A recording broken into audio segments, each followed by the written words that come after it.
love what you're doing out there. You're a beacon in this industry. So thank you so much for joining us. For those who don't know you, let's start off with the interesting question in this field. How did you get into clinical research? Well, Michael, the traditional answer is I fell into it, and I think that really applies to me as well. I came from a military fellowship where our program director was very passionate about clinical research and in fact required it as part of our training. And I actually truly enjoyed it. He really showed us the importance of clinical research and how many conditions that have unmet needs or are untreatable or uncurable, if you will, need the research. And so it just became a passion of mine. Now, you've anticipated one of my questions mentioning your military background. How has that influenced you working in the military in the past? How has that influenced you then and now? Well, the military is just an incredible place to be. I think it really framed me as a person. It developed me. The structure, the rigor, and the people are just exceptional because to be around people that are so selfless that would devote their lives for their country, in addition to the professionalism of the physicians and the healthcare providers I was around, I think it was an experience I can't really express how important it was for my life and how impactful it was for the person I've become. Now let's talk about as your career has evolved, if you could tell folks first about what MASH is and why you focused in this area, why you specialized here.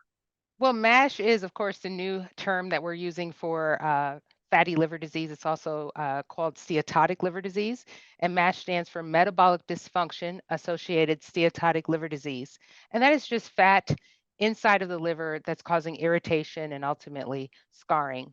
And I think the reason why I have developed an interest in MASH is because it is one of those conditions that takes people by surprise, and especially here in Texas where people enjoy just the food and just the Sure. love of eating out and things, and unfortunately become overweight and develop diabetes and all these things.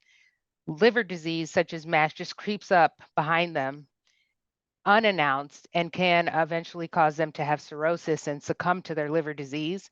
And I thought it was really important to get involved in this because now I can really spread awareness and educate people about the surprise that MASH is, the quiet killer that it can be. Such important work. All right, let's shift gears for a second now. You and I have talked frequently in the past. You've been very active in this. I've been trying to raise awareness as well at my end about the issue of diversity in clinical trials in the patient population, but also the workforce. Right. For you as an African American, how has that impacted you? Has it helped you? Has it been a disadvantage? Do you think you've had to work harder to get into the industry? What's your perspective there?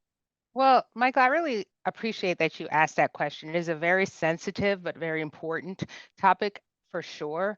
As an Haitian American Black female, I think that that is my superpower.